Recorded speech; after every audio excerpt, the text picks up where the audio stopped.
நிறைய பேர் வந்து தப்பாக தான் பேசிகிட்டு இருக்காங்க. அது காரணம் ஒரு தனி மனிதனோட செயல் தான். அதனால் அந்த சமுதாயத்தை யாரும் பழித்து பேசக்கூடாது. அவர் மிகப்பெரியவர், அந்த எண்ணம் எல்லாருக்கும் இருக்கணும். மறுபடியும் சொல்கிறேன், தனி நபரை விட சமூகம் மிகப்பெரியது.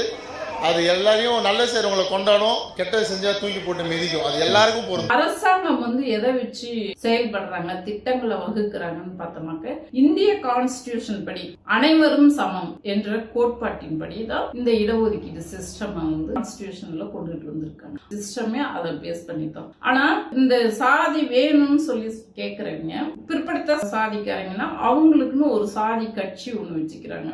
அதே மாதிரி எஸ்சி கோட்டாவில் அந்த பட்டியல்ல இருக்கிறவங்க அவங்களுக்குன்னு ஒரு சாதியை வச்சுக்கிறாங்க. இப்ப இந்த சாதியில இருக்கிறவங்களும் எனக்கு சாதி வேணும்னு சொல்றவங்களும், அது எஸ்சியா இருந்தாலும் சரி, பிற்படுத்தப்பட்டவர்களாக இருந்தாலும் சரி, மிகவும் பிற்படுத்தப்பட்டவர்களாக இருந்தாலும் சரி, எங்களுக்கு சாதி வேணும்னு சொல்றீங்க, எதுக்காக இடஒதுக்கீடு கேக்குறீங்க? வேண்டான்றவங்க நான் இடஒதுக்கீட்டை பயன்படுத்தி நான் மேல வரேன், அனைவரும் சமம் அப்படின்னு காட்டுறதுக்காக நான் மேல வரேன்றாங்க. இவங்க வேணான்றவங்க இடஒதுக்கீடு தேவையில்லையே, எதுக்காக? அவங்க வந்துட்டு அப்ப இடஒதுக்கீட்டை நீங்க பயன்படுத்தினீங்கன்னாக்க, இங்க வந்து பேசிக்கா எங்க கொண்டுட்டு வந்து வைக்கிறாங்கன்னா சாதிய திருமணத்துல தான் வைக்கிறாங்க.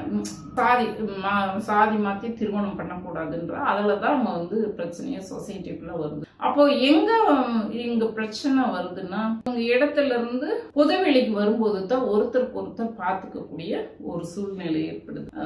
சாதி எப்படி அது வந்து மனிதர்களால உருவாக்கப்பட்டதோ, அதே போல அன்பு என்பதும் அது இயற்கையாகவே உருவானது. அது எல்லாத்துக்கிட்டையுமே இருக்கு. காக்கா, குருவி, நாய், நரி, மிருகங்கள், சிங்கப்புலி, இப்படி எல்லாத்துக்கிட்டையுமே இருக்கு, மனிதர்கள்ட்டையும் இருக்கு. அப்போ ஒரு மனிதன் ஒரு நாய் மீது அன்பு கொள்கிறான், ஒரு மனிதன் ஒரு பறவை மீது அன்பு கொள்கிறான், பூனை மீது அன்பு கொள்கிறான், பூனை நாய்கிட்ட அன்பு காட்டுது.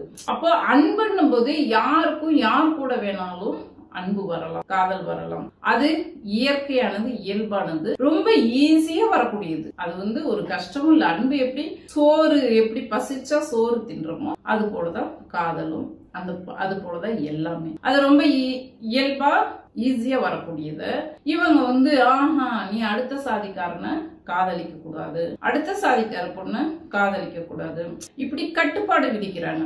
அப்போ நீங்க பொது வெளியில வரும்போது, இப்ப உதாரணத்துக்கு ஸ்கூலுக்கு வராங்க, கல்லூரி வயசுல தான் காதல் வரும், +1 +2 கல்லூரி வயசுல. அப்போ நீங்க பொது வெளியில எல்லா சாதியோட எல்லா சனங்களோடையும் நீங்க பார்க்கும்போது, ஒருத்தருக்கு ஒருத்தர் பார்க்கும்போது ஈர்ப்பு ஏற்படும். சாதி வேணான்றவங்களுக்கு பிரச்சனை இல்லை, சாதி வேணுன்றவங்களுக்கு தான் பிரச்சனை.